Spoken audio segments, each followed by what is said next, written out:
ये फारसी के शब्द हैं, जिसमें तुलसीदास भी लिखते हैं कि तुलसी अब का होंगे नर के मनसबदार। मनसबदार जैसे शब्द, शहंशाह जैसे शब्द, जिसको लेने में तुलसी को भी परहेज देंगे। जो भाषा के मिश्रण की प्रक्रिया मध्यकाल में भी थी, हम उसको काट छाट के कहते हैं कि ये जो हिंदी है, जो नई चाल में है, ये खड़ी बोली हिंदी है और ये संस्कृत वाली हिंदी है। इसके शब्द भंडार के लिए आप संस्कृत की तरफ केवल देखें, देशिक भाषाओं से आप धीरे धीरे इसको काटते चलेंगे। मध्यकाल की जो ताकत है वो आधुनिक काल में खत्म होती है। मैं जो जिस बात की तरफ आपको ले जाना चाहती थी कि जो एक लोकप्रिय रचना है वो कैसे धर्म की बात करते हुए भी धर्म के संकीर्णतामूलक रूपों से मनुष्य को ऊपर उठा सकती है। मधुशाला उसका आदर्श उदाहरण है। मधुशाला में हरिवंश राय बच्चन लिखते हैं कि बैर कराते मंदिर मस्जिद, प्रेम कराती मधुशाला। ये तो बहुत प्रसिद्ध लाइन है, लेकिन एक और महत्वपूर्ण लाइन है जो हमारे हिंदी के बड़े बड़े रचनाकारों के लिए चुनौती है कि मरने के बाद क्या, कैसे मरोगे ये तो हम तय नहीं कर सकते, लेकिन मरने के बाद हमारा क्रियाकर्म कैसे होगा ये हम तय कर सकते हैं। जीते जी तय कर सकते हैं, नहीं लिख सकते हैं, लेकिन मरना हम चंदन की काठी पर ही चाहते हैं। मधुशाला में इसका निषेध है। बच्चन कहते हैं, तर्पण यदि करो मेरा पुत्र तो ऐसे करना, तो अर्पण करना ना गंगा जल पर हाला। माने मुंह में थोड़ा सा गंगा जल मरते समय डालते हैं, वो मत डालना, हाला डाल दें। तर्पण अगर कभी, मुझे ठीक पंक्तियां अभी याद नहीं है पर उसका भाव ऐसा है कि अगर तुम कभी मेरा तर्पण करो तो मेरे पुत्र इस प्रकार करना कि आमतौर पर एक हिंदू की इच्छा होती है कि मुंह में गंगा जल डाल दिया जाए, लेकिन तुम ये हाला ही डाल देना क्योंकि यही मेरी क्रिया है, इसी के लिए मैं आजीवन मेरे मन में कसक बनी रही है। तो और ये क्रिया कैसी है कि बैर कराते मंदिर मस्जिद, मेल कराती मधुशाला। तो और राह पकड़कर एक चलाचल पा जाएगा मधुशाला। ये इतनी लोकप्रिय रचना है। धर्म पर इतनी नीचे नीचे चीटा कशी है, धर्म के कर्मकांडों पर, धर्म के संकीर्ण रूपों पर। धर्म तो वो नहीं है जो मनुष्य को मनुष्य से दूर करती है। भाषा और धर्म का काम क्या है? कनेक्टिविटी।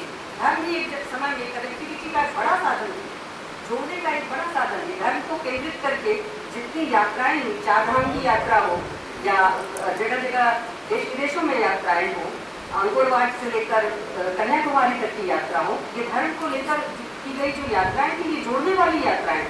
धर्म कब से विभेद पैदा करने वाला हो गया। लेकिन हमने धर्म को भाषा के साथ एक तो रिलीजियस आइडेंटिटी डेवलप की, एक लैंग्वेज आइडेंटिटी डेवलप की, और दोनों को ऐसा घालमेल कर दिया कि दोनों ही झगड़ा और विवाद से मुक्त नहीं रह सकते। मेरी चिंता यहाँ पर है। एक और चीज, आज जो कुछ लिखा जा रहा है, भाषा बड़ी कैसे बनती है, भाषा महत्वपूर्ण कैसे बनती है, हम इस बात के लिए तो बड़े चिंतित हैं कि हमारी भाषा को बोलने वाले कितने।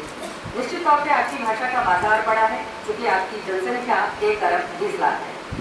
एक आदमी भी उसमें अगर बोलेगा तो 1 अरब 20 लाख तो आपके घर के ही लोग। ठीक, तो ये जो जनसंख्या है ये बहुत बड़ी है।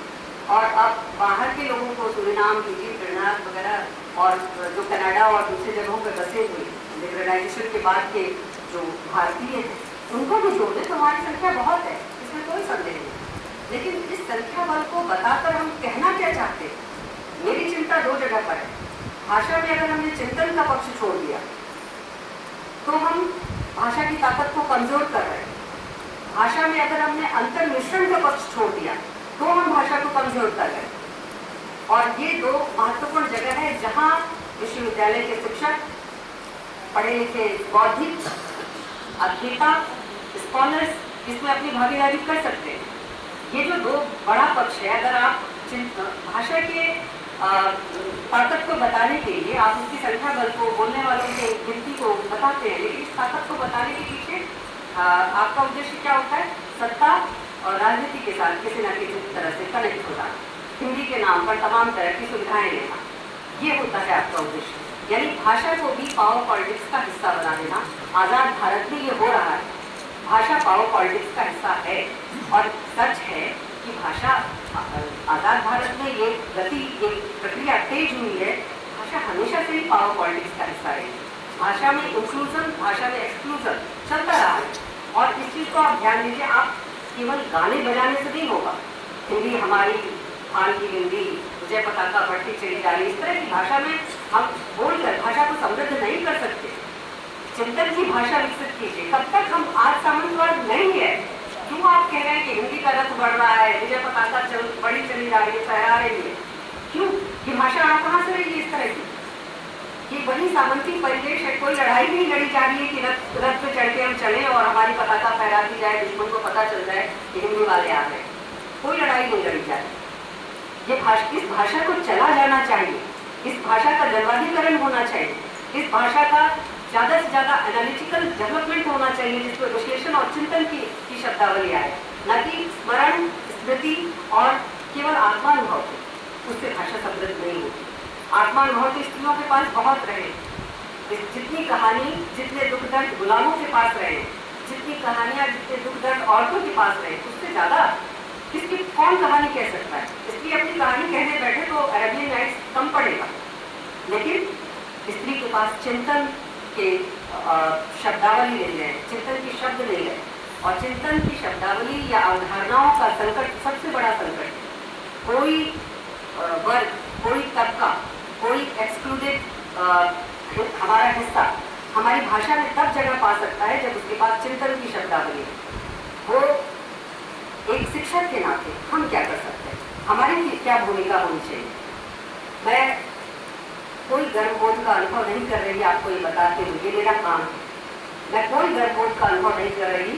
मैं आपको बताना चाहती हूँ कि जब मैं 2004 में दिल्ली विश्वविद्यालय मैंने ज्वाइन किया, मैंने, मोहन जी ने, सुदेश पचौली ने, अपूर्व वालन को, विश्वास सिंह ने, हम 16 लोग एक साथ आए थे। तो 2004 में यहाँ आने के पहले, दिल्ली विश्वविद्यालय आने के पहले मैं विश्व भारती शांति निकेतन में पढ़ा रही थी। वहाँ रहते हुए मैंने कई एंथोलॉजी तैयार की। मुझे नहीं पता था इसकी उपयोगिता क्या है, और वो एंथोलॉजी मैंने एब्रप्टली तैयार की। मुझे लाइब्रेरी जाने का शौक है, मुझे पढ़ने का शौक है, मैं नियमित लाइब्रेरी जाया करती थी। और एक खराब चीज़ ये है कि मुझे दमा भी है, मैं अस्थमा की मरीज हूँ। तो मैं जब लाइब्रेरी जब जाती थी मैं बीमार पड़ती थी, क्योंकि वहाँ डस्ट और गंदगी वो मुझे परेशान करती थी। तो मैं वहाँ जाना मैं बंद नहीं कर सकी, क्योंकि वो मुझे पैशन की तरह खींचता था। और वहाँ जाने पर मैं पुराने फाइल, पुराने अखबारों को उठा के घर लाती थी, बिल्कुल जर्जर पन्ने, पीले पन्ने। और घर आकर लगभग मुझे अपने परिवारी जनों से डांट सुनना पड़ता था कि तबीयत खराब करके क्या कर रही, क्योंकि वो पन्ने इतने पीले होते थे कि वो आपको एलर्जी पैदा करते थे। तो खैर उस वक्त मैंने नहीं समझा कि मैं किस जोन में ये काम कर रही हूँ, लेकिन मैंने वो काम किया। और वो काम क्या था कि मैंने तमाम लेखिकाओं की रचनाओं को, जो कहानी के रूप में थी, कविता के रूप में थी, स्वतंत्र निबंध के रूप में थी, और नाटक और विचार साहित्य के रूप में थी, मैं उनको एब्रप्टली रैंडमली इकट्ठा करके चली गई। और बाद में सन 2004 में जब मैं यहाँ आई तो कुछ किताबें 2002 में छप गई थी, 2004 में यहाँ आने के बाद कुछ किताबें छपी, और उससे कई मिथ टूटे। एक मिथ तो ये कि स्त्रियाँ विचार साहित्य नहीं लिखती, स्त्रियाँ निबंध नहीं लिखती।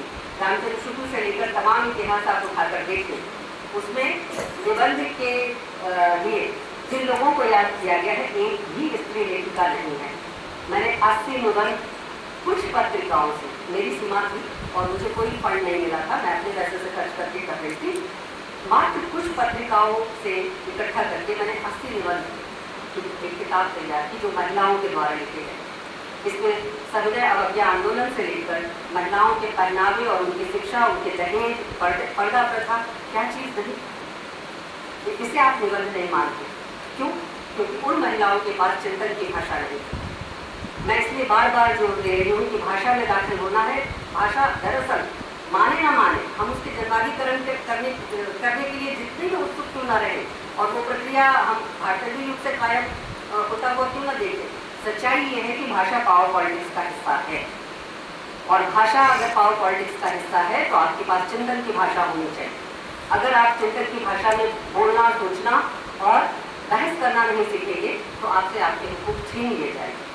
स्त्रियों के साथ जो कुछ हो रहा है, दलितों के साथ जो कुछ हो रहा है, आपने भाषा में तो एक्सक्लूड किया या इंक्लूड किया? आज वुमेन्स एम्पावरमेंट के साथ जो भाषा बदली है, अब आप घूरना, छेड़ना, मजे लेना, इस तरह की भाषा को ज्यों का त्यों नहीं बोल सकते। बोलते हुए थोड़ा सा आपकी जीभ लड़खड़ाए, चाहे आदत आपको जितनी हो, आप रुकेंगे एक पल को। लेकिन अगर पुराने हिंदी फिल्मों को आप देख लें तो वहाँ छेड़ना तो अधिकार है पुरुषों का। इसलिए सुंदर लगी छेड़ दिया, संयोगिता स्वयंवर से लेकर पद्मावती से लेकर वहाँ सारी कहानी वही है। आपका पूरा कथा साहित्य आपको एक तरह से लंपट प्रवृत्ति की तरफ खेल रहा है। लेकिन वो प्रवृत्ति, वो व्यवहार आज की पढ़ी लिखी आधुनिक स्त्री को स्वीकार है क्या? सवाल ये है। और भाषा यहाँ से बदलती है। अगर भाषा में आज की लड़की की बोली बानी और चिंता नहीं होगी तो भाषा अपुष्ट है, अधूरी है, अप्रमाणित है। तो ये जगह है भाषा में जहाँ इंक्लूसिव होना होगा भाषा को, जहाँ भाषा संवैधानिक दबावों से, सामाजिक चेतना के दबावों से बदलती है। भाषा केवल अपनी प्रकृति से नहीं बदलती। 100 कोस पर भाषा यूं ही नहीं बदल जाती भाई, उस पर कुछ दबाव काम करते हैं। और वो दबाव कहाँ से आ रहे हैं उसको आप ध्यान देने की कोशिश करें। सवाल है आज लिखा क्या जा रहा है, और आज लिखा क्या जा रहा है। भाषा अगर ताकतवर देखनी है, मैं जिस चिंता में हूँ और जो आपसे शेयर कर रही हूँ कि भाषा में चिंतन की जो शब्दावली है वो कम है, नहीं है, खत्म है, तो सवाल है कि आज के हिंदी साहित्य के अद्यतन लेखन से हमें क्या उम्मीद है और किस तरह का लेखन आ रहा है। आज जो लेखन आ रहा है वो मैं पुराने और अद्यतन दोनों का उदाहरण आपको दे। पुराना लेखन है, यानी पुरानी पीढ़ी से लिखती हुई एक लेखिका है, बहुत सम्माननीय है, ममता काल है। उनका अभी उपन्यास पढ़ा है इसलिए मुझे याद है, दुखम सुखम, और ये उपन्यास पुरस्कृत भी है। इस पर उनको व्यास सम्मान शायद मिला है, ये उपन्यास पुरस्कृत है। और कई उपन्यास जिसमें शशिकांत है, निखिल सचान है, शशिकांत मिश्र हैं, निखिल सचान है, प्रचंड प्रवीण है, बलराम कामत है, अमित ओलान है, नीलिमा चौहान है, लपरेट की श्रृंखला है। ये नया ट्रेंड है हिंदी पर, जिसमें मैं कुछ उदाहरण ही ले रही। चेतन भगत का नाम नहीं ले रही। चेतन भगत हिंदी का अनुभूत तौर पर हिंदी का लेखक है। निखिल सचान, इसने लिखा है यूपी 65। और शशिकांत मिश्र नाम से थोड़ा बहुत आपको अंदाज लग जाएगा, नॉन रेजिडेंट बिहारी जो किताब का नाम है, नॉन रेजिडेंट बिहारी। प्रचंड प्रवीण, अल्पाहारी गृह त्यागी, जाना नहीं दिल से दूर। बलराम कावट, मोरेला। नीलिमा चौहान एक नए किस्म का लेखन कर रही है, पतंजलि पत्नियों के नोट्स, और अब ऑफिशियली पतन से। ये दो चर्चित किताबें हैं। और मेरी चिंता, इन तमाम किताब, ये सब किताबें मैंने पढ़ी, इसलिए दावे के साथ मैं इस पर बात कह सकती हूँ। मेरी चिंता केदारनाथ सिंह की इस पंक्ति से शुरू होती है कि जिस तरह मैं बोलता हूँ उस तरह तुम लिख, और फिर भी मुझसे बड़ा तुम। भाषा कम्युनिकेशन की हो, यानी जिस तरह मैं बोलता हूँ, मैं यहाँ कवि नहीं है, मैं वो साधारण जन है जो उस भाषा को व्यवहार में ला रहे हैं। जिस तरह मैं बोलता हूँ उस तरह तू लिख, फिर भी उससे बड़ा तू लिख। लेखक भाषा को व्यवहार करने के बावजूद एक बड़ी दुनिया रचता है जो भाषा से रची गई दुनिया होती है।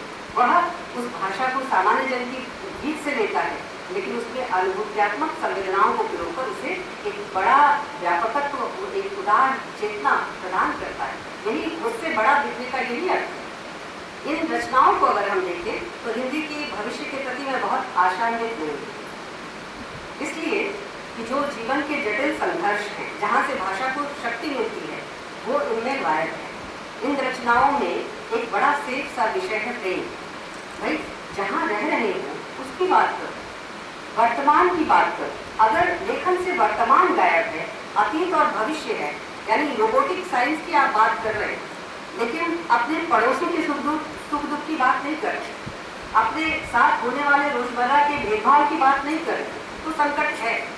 और वर्तमान में भाषा को रहना चाहिए, तभी वो आगे और पीछे दोनों तरफ समान और बेहतरीन व्यवहार कर सकती है।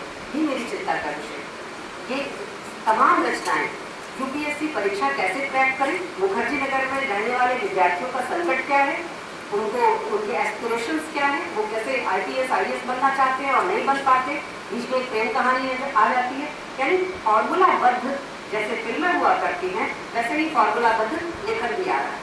दुखम सुखम की बात करें, पुरानी पीढ़ी की लेखिका है और बहुत ही मैच्योर लेखिका है। दुखम सुखम में मथुरा के जीवन का परिवेश, यानी एक शहर है जो केंद्र में और उस शहर का जीवन केंद्र में, लेकिन उस मथुरा के परिवेश में जिसको कहानी का हीरो या हीरोइन बनाया गया है, नायक नायिका बनाया गया है, वो क्या है, वो अपने निम्न मध्यवर्गीय जीवन को मध्यम मध्यवर्गीय जीवन तक लाने की जद्दोजहद में फंसे हुए। यह है कहानी और यह है उसका व्यापकत्व। तो इससे आप कहाँ पहुँचे? अगर हमने ये जान भी लिया कि एक कस्बे से उठा हुआ व्यक्ति दिल्ली जैसे शहर में आलिशान जिंदगी जीता है और अपने अतीत को भूल जाना चाहता है, तो इससे कोई बहुत बड़ा फर्क नहीं पड़ रहा, कहानी का मैसेज बहुत व्यापक नहीं जा रहा। मेरी चिंता यहाँ है कि आप अतीत को भी टटोलिए या विकास की पूरी प्रक्रिया की बात कीजिए, लेकिन उसमें जो चीज़ बड़ा बनाती है किसी रचना को, वो चीज़ गुम नहीं होनी चाहिए। पाउलो फ्रेरे ने कहा है कि कोई भी आधुनिकीकरण विकास के बगैर नहीं हो सकता, लेकिन हर विकास आधुनिकीकरण नहीं है, ये ध्यान रखना चाहिए। और मेरी चिंता स्त्री भाषा के प्रति है। नीलिमा चौहान जिस तरह की भाषा लिख रही हैं, संकट क्या है कि वो ठीक हिंदी नहीं है, यानी परिष्ठित हिंदी तो नहीं है, साहित्यिक हिंदी तो नहीं है, उसमें बोलचाल की हिंदी है और वो भी कृत्रिम हिंदी है, बोलचाल की कृत्रिम हिंदी है, जो बम्बई, पंजाब, बंगाल, बहुत सारे इलाकों में जो प्रांतीय असर होता है भाषा के ऊपर, उसकी छौंक लगाकर वो हिंदी तैयार की गई है। मेरा मानना है और मुझे ऐसा लगता है कि ये हिंदी बहुत दिन तक चलेगी नहीं। स्वयं नीलिमा को भी रास्ता बदलना पड़ेगा, कितने दिनों तक इस तरह की भाषा नहीं सकती। जिस सिद्धांत को अगर बताना है, स्त्री के जीवन से जुड़े हुए तमाम तरह के सिद्धांतों की अगर व्याख्या करनी है, उसके अनुभवों को नए शब्द देने हैं, तो इस तरह की भाषा में नहीं दिया जा सकता। उसे आप एक सुसंस्कृत और कह सकते हैं कि ऐसी भाषा जो दीर्घ तौर पर चल सके, उसी भाषा में जवाब और बहस की गुंजाइश बढ़ती है। इस भाषा में बहस की भाषा नहीं, ये व्यंग्य की भाषा है। व्यंग्य की भाषा हल्की फुल्की आपको प्रभावित करके आपको अप्रभावित रहने दे सकती है, लेकिन बहस की भाषा आपको देर तक उत्तेजित रखती है। और मैं चाहती हूँ कि वाकई लेखकों को, रचनाकारों को और हम अध्यापकों को जिस तरह कवि बोलता है, उस तरह लिखने के साथ साथ उससे बड़ा दिखने की जद्दोजहद में शामिल होना चाहिए। धन्यवाद।